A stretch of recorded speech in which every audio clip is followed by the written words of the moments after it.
बिस्मिल्लाहिर्रहमानिर्रहीम। अस्सलाम वालेकुम डियर स्टूडेंट्स। आज हम अपने अल्काइन के लेक्चर को कंप्लीट करने जा रहे हैं और लास्ट टाइम जब हमने ये टॉपिक स्टार्ट किया था तो बेटे मैंने आपको इसके लिए एक प्रिपरेशन रिएक्शन जो है वो स्टडी करवाया था। हमने पढ़ा था D hydrohalogenation of die halide, जिसमें हमने विसिनल डाई हेलाइड को या जेमिनल डाई हेलाइड्स को जो है वो डिस्कस किया था। इसके अलावा हमने एसिडिटी ऑफ टर्मिनल हाइड्रोजन को पढ़ा था। इसमें मैंने आपको आइडेंटिफिकेशन एंड सेपरेशन रिएक्शंस बताए थे, जिसमें हमने अमोनिकल क्यूप्रस क्लोराइड या अमोनिकल सिल्वर नाइट्रेट के बारे में इंफॉर्मेशन ली थी।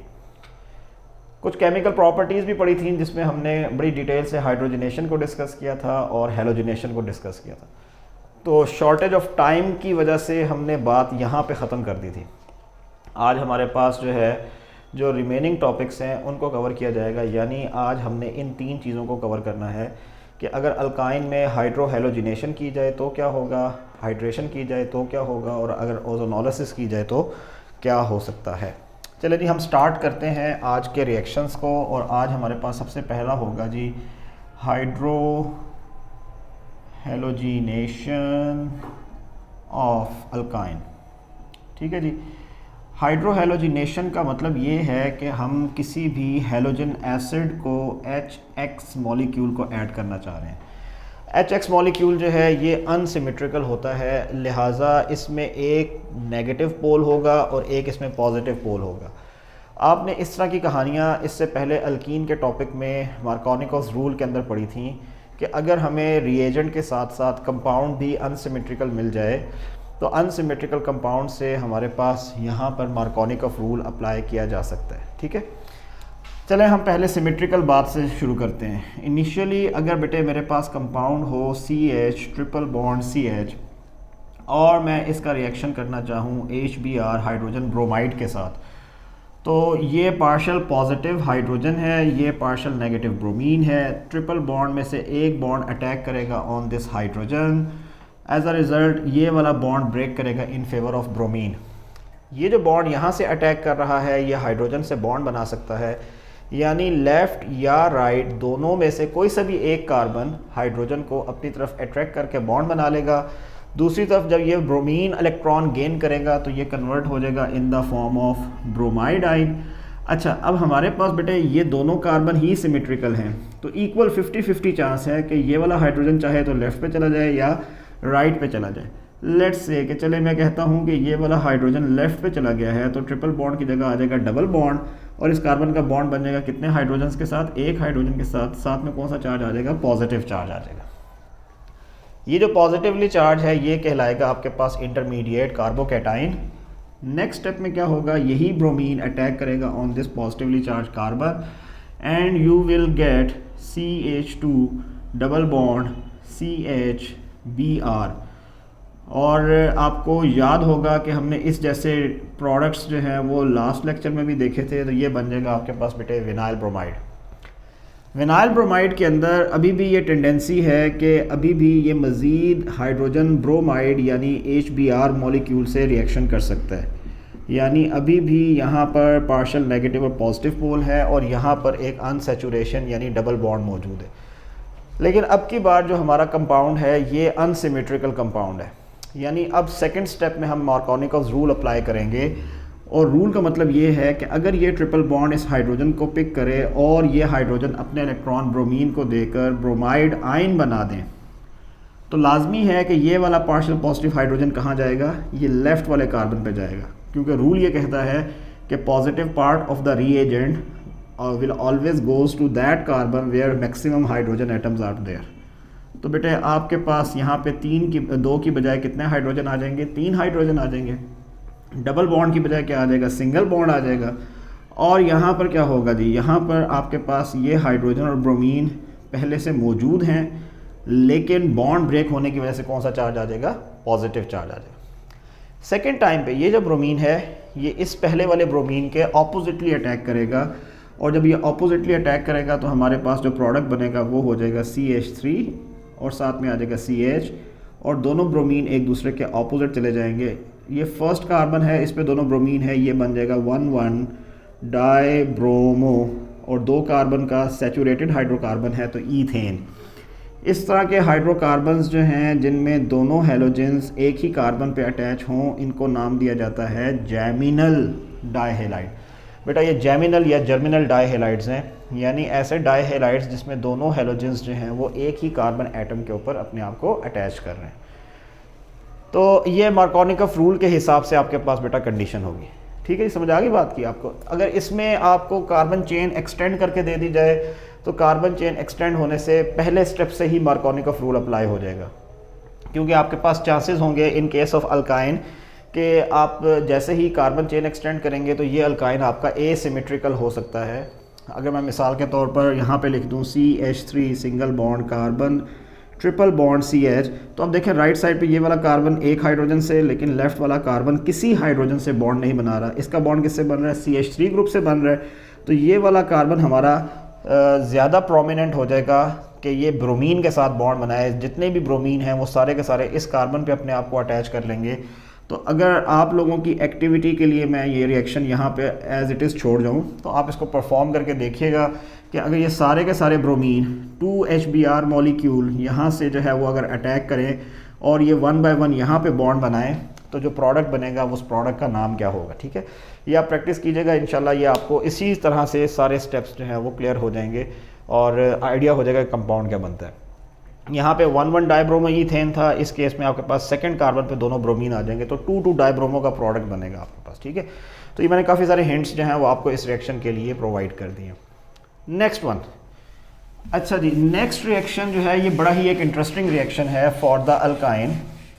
बेटे नेक्स्ट रिएक्शन में क्या होगा, हमारे पास वाटर मॉलिक्यूल को ऐड किया जाएगा जी, और रिएक्शन का नाम है आपके पास हाइड्रेशन रिएक्शन।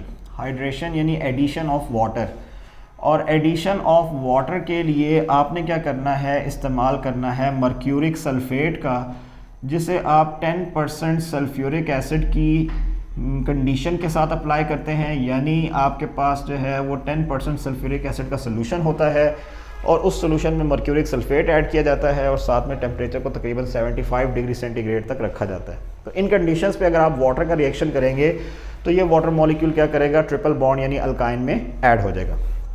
इसकी दो कंडीशंस हैं। पहली कंडीशन तो सिंपल है, जो हमने इससे पहले भी जो है वो डिस्कस की कि 2 कार्बन का अगर अल्काइन हो तो क्या होगा।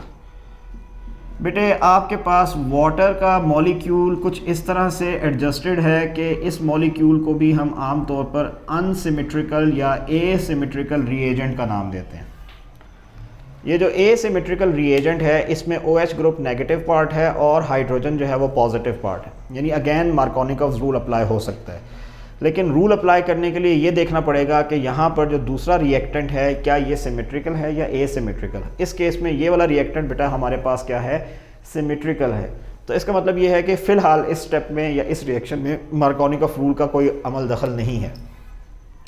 रिएक्शन अगर हम स्टार्ट करें तो बेटा हाइड्रोजन पे पार्शियल पॉजिटिव चार्ज होगा और इस ऑक्सीजन के ऊपर कौन सा चार्ज होगा, नेगेटिव चार्ज होगा। तो इनिशियली क्या होगा जी, यहाँ से ये ट्रिपल बॉन्ड अटैक करेगा ऑन हाइड्रोजन और यहाँ से ये OH ग्रुप अपना बॉन्ड ब्रेक कर लेगा। एज अ रिज़ल्ट आपके पास बेटे एक इंटरमीडिएट या मॉलिक्यूल बनेगा जो कि होगा हाइड्रोक्सी आयन, और इसके साथ दूसरा मॉलिक्यूल क्या बनेगा, CH2 डबल बॉन्ड CH, और साथ में कौन सा चार्ज होगा, पॉजिटिव चार्ज। अगले स्टेप में क्या होगा जी, यही OH ग्रुप अटैक करेगा on carbon and you will get CH2 double bond CH and OH। Compound का नाम क्या हो जाएगा, विनाइल अल्कोहल।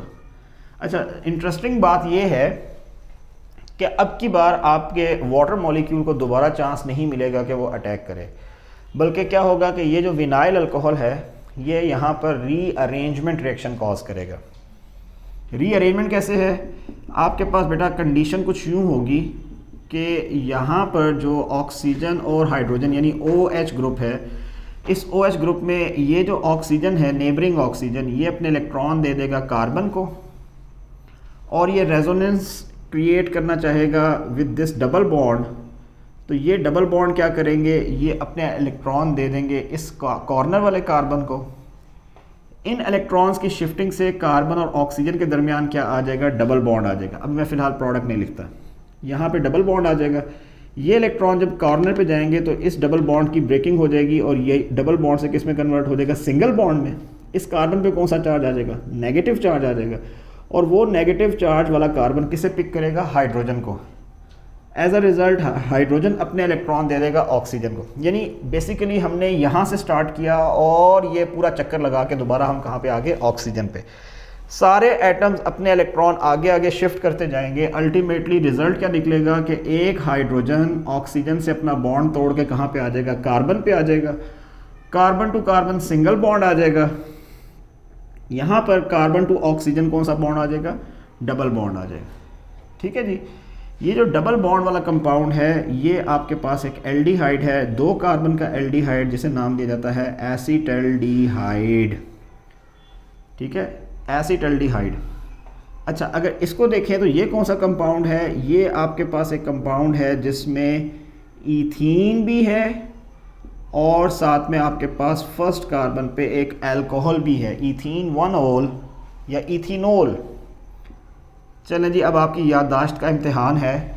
एक तरफ इनोल है, एक तरफ एल्डिहाइड है। थोड़ा सा सोच के बताएं कि इस तरह की कोई कंडीशन आपने इससे पहले कहाँ पे पढ़ी है।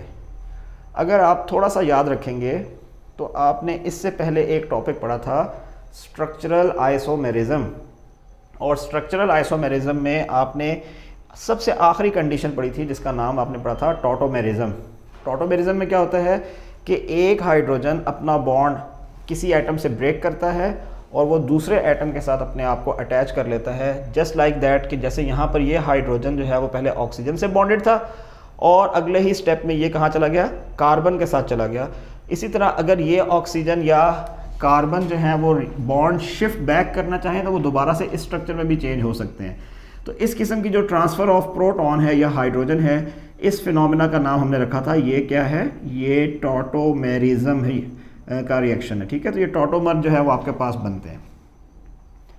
इसमें एक बात याद रखनी है कि हमेशा जो ईथीन है ये आपको जो प्रोडक्ट देगा आफ्टर हाइड्रेशन ये एल्डिहाइड देगा, लेकिन बेटे आपके पास जितने हायर ईथीन नहीं, हमेशा इथाइन जो है ये आपको प्रोडक्ट देगा एल्डिहाइड का, लेकिन हायर अल्काइन जितने होंगे ये हमेशा बेटे आपको प्रोडक्ट देंगे कीटोन का। यानी मिनिमम 2 कार्बन वाला अगर अल्काइन होगा तो उसी से आप एल्डिहाइड हासिल कर सकते हैं। 2 से ज़्यादा चाहे 3 हो, 4 हो, 5 हो, जितने मर्जी कार्बन आ जाएं, वो हमेशा आपको जो प्रोडक्ट देंगे वो क्या होगा, कीटोन का, क्योंकि उसमें ऑटोमेटिकली हमारा ये जो OH ग्रुप है जो इनिशियली अटैक कर रहा है ये कार्बन चेन के सेंटर में शिफ्ट हो जाएगा। या तो ये मार्कोनिकफ रूल से शिफ्ट होगा या फिर ये नॉर्मली शिफ्ट हो जाएगा। चले जी, मैं आपको यहाँ पे एक रिएक्शन बताता हूँ। मिसाल के तौर पर जी ये देखें, ये प्रोपाइन है, 3 कार्बन का अल्काइन, इसका रिएक्शन होने जा रहा है किसके साथ, वाटर के साथ। और कंडीशन क्या है आपके पास बेटे, आप मर्क्यूरी सल्फेट से रिएक्शन कर रहे हैं in the presence of 10% sulphuric acid और 75 डिग्री सेंटीग्रेड का टेम्परेचर। ये कौन सा हाइड्रोजन है, पार्शियल पॉजिटिव, ये कौन सा ऑक्सीजन है, पार्शियल नेगेटिव। तो पॉजिटिव और नेगेटिव पोल बन गए। अब ट्रिपल बॉन्ड जब अटैक करेगा ऑन दिस हाइड्रोजन और ये बॉन्ड ब्रेक करेगा इन फेवर ऑफ ऑक्सीजन, तो बेटा ये पॉजिटिव पार्ट जो है वो हमेशा उस कार्बन पे बॉन्ड बनाएगा जहाँ पहले से ज़्यादा हाइड्रोजन मौजूद हैं, और नेगेटिव पार्ट उस कार्बन पे जाएगा जहाँ पे कोई हाइड्रोजन मौजूद नहीं है। रूल कौन सा हुआ, Markovnikov rule, unsymmetrical reagent unsymmetrical alkyne. मैं डायरेक्ट प्रोडक्ट लिखता हूँ। अगर मैं डायरेक्ट प्रोडक्ट लिखूं तो बेटे मेरे पास कंपाउंड बन जाएगा CH3COH, ट्रिपल बॉन्ड की जगह क्या आ जाएगा, डबल बॉन्ड, एंड यहाँ पे क्या आ जाएगा, CH2। पहले सिर्फ एक हाइड्रोजन था तो ये वाला हाइड्रोजन भी आ गया CH2 और OH ग्रुप सेंटर में आ गया, तो बेटे आपके पास COH और ट्रिपल बॉन्ड की जगह क्या बन गया, डबल बॉन्ड। कंपाउंड का नाम क्या था आपके पास, ये बन जाएगा प्रोपीन। 1 2 3 कार्बन है, डबल बॉन्ड प्रोपीन, आखिरी ई हटा दें, सेकंड में OH है तो साथ में क्या आ जाएगा, 2-ओल। यानी जनरली इसको हम क्या लिखते हैं, इनोल। ये इनोल और एल्डिहाइड की रीअरेंजमेंट थी। अब हम यहाँ पे डिस्कस करेंगे कि इनोल और कीटोन की अरेंजमेंट कैसे हो सकती है। लाइक अगर ये बेटे आपके पास OH ग्रुप है, डबल बॉन्ड है, CH2 है, तो अब की बार देखें फिर से वही कहानी होगी कि ये लोन पेयर क्या करेगा, ये अपने इलेक्ट्रॉन शिफ्ट करेगा टूवर्ड्स कार्बन, ये डबल बॉन्ड शिफ्ट करेगा टूवर्ड्स नेक्स्ट कार्बन, और ये कार्बन अपना नेगेटिव चार्ज अटैक कर देगा हाइड्रोजन पे। हाइड्रोजन पे क्यों करेगा बेटा? क्योंकि ये पार्शली पॉजिटिवली चार्ज है और ऑक्सीजन पार्शली नेगेटिवली चार्ज, और हाइड्रोजन मजबूरी में अपने इलेक्ट्रॉन किसे दे देगा? ऑक्सीजन को। तो वो लोन पेयर जो यहाँ से स्टार्ट हुआ था ये कार्बन से हाइड्रोजन से होता हुआ वापस कहाँ पे आ गया? दोबारा ऑक्सीजन पे। तो किसी एटम पे कोई चार्ज नहीं आएगा। रिजल्ट क्या बनेगा? ये बन जाएगा CH3 group as it is. Carbon और ऑक्सीजन के दरमियान क्या आ जाएगा आपकी बात? जी हाँ बिल्कुल, यहाँ पे अब डबल बॉन्ड आ जाएगा। ये डबल बॉन्ड टूट चुका है, लिहाजा सिंगल बॉन्ड होगा। लेकिन यहाँ पे अब पहले CH2 था, अब तीसरा हाइड्रोजन भी आ गया, तो ये क्या हो जाएगा? CH3। तो देखें जनाब, ये मशहूर ज़माना एसीटोन मॉलिक्यूल बन गया। इनोल फॉर्म है, ये कीटोन फॉर्म है। तो अब आपको एग्जैक्टली याद आ गया होगा कि कीटो इनोल टॉटोमर आपने जो है वो पढ़े थे, जो कि स्ट्रक्चरल आइसोमेरिज्म की कैटेगरी में थे। तो ये बिल्कुल सेम वैसा ही एक कंपाउंड है, ये इनोल है और बेटा ये आपके पास जो है क्या है? कीटोन है। तो ये दोनों तरह के रिएक्शंस जो हैं ये हाइड्रेशन रिएक्शन है कि जिसमें वाटर मॉलिक्यूल इनिशियली ऐड होता है to alkyne, triple bond convert होता है डबल बॉन्ड में, और बेटा डबल बॉन्ड बनने के बाद रीअरेंजमेंट आ जाती है। उस रीअरेंजमेंट से अगर 2 कार्बन का अल्काइन होगा तो आपको एल्डिहाइड मिलेगा, और अगर हायर कार्बन का अल्काइन होगा तो आपको बेटे कीटोन का प्रोडक्ट जो है वो मिल जाएगा। ठीक है जी। ओके, सबसे लास्ट में हमारा एक छोटा सा रिएक्शन रह गया, और इसकी कंडीशन या मैकेनिज़्म हमारे कोर्स का हिस्सा नहीं है, लेकिन चलें इंफॉर्मेशन के लिए मैं आपको ये रिएक्शन जो है वो बोर्ड पे लिख देता हूँ। जैसा ये बुक में लिखा हुआ है आप ऐसा ही याद रख लें इसको। इसकी फर्दर जो है वो मैं आपको डिटेल एक्सप्लेन नहीं करता। रिएक्शन है जनाब ओजोनोलिसिस। अगर हमारे पास बेटे 2 कार्बन अल्काइन की शक्ल में मौजूद हों, तो बेटा अल्काइन के केस में हमारे पास ये मॉलिक्यूल है इथाइन, और अगर बेटा इथाइन का रिएक्शन कर दिया जाए ओजोन के साथ, तो एक्वस मीडियम में in the presence of water and zinc हमारे पास बेटा रिएक्शन होगा, ये ओजोन ऐड हो जाएगा। अब की बार हमारे पास जो ओजोन है ये कन्वर्ट होगा in the form of acid. Left side पे 1 कार्बन और हाइड्रोजन है, तो ये 1 कार्बन और हाइड्रोजन का एसिड बनेगा, जबकि राइट साइड पे भी आपके पास 1 ही कार्बन और हाइड्रोजन है, तो राइट साइड पे भी सेम वैसा ही प्रोडक्ट आएगा। यानी लेफ़्ट एंड राइट दोनों जो हैं वो आपके पास COOH ग्रुप में कन्वर्ट हो जाएंगे। अगर ये 1 कार्बन है तो बेटा ये फॉर्मिक एसिड बन जाएगा, और अगर कार्बन चेन को बढ़ा दिया जाए, R ग्रुप लगा दिया जाए, तो बेटा हाइड्रोजन की जगह क्या आ जाएगा? आपके पास R ग्रुप आ जाएगा। तो ये कोई सा भी जो है वो हायर कार्बन का कार्बोक्सिलिक एसिड आपको यहाँ पे हासिल हो जाएगा। ठीक है जनाब। ओके जी, हमारा अल्काइन का टॉपिक जो है बेटा यहाँ पे कंप्लीट हुआ। इंशाल्लाह फिर हम नेक्स्ट लेक्चर में बेंजीन के बारे में कुछ थोड़ा बहुत जो है वो इन्फॉर्मेशन कलेक्ट करेंगे, और बेंजीन के नोमेनक्लेचर को भी डिस्कस करने की कोशिश करेंगे। मैं कोशिश करूंगा कि आपको कुछ ना कुछ बेंजीन के नोमेनक्लेचर के बारे में जो है वो थोड़ा सा ब्रीफ कर दूं। ये इंपॉर्टेंट भी है हमारे पेपर पॉइंट ऑफ व्यू से। तो अगर हम नोमेनक्लेचर का एक लेक्चर दरमियान में कर दें तो देन फिर उसके बाद मैं आपको बेंजीन के स्ट्रक्चर और उसके रिएक्शंस का बताऊँगा। ठीक है, थैंक यू, अल्लाह हाफिज़।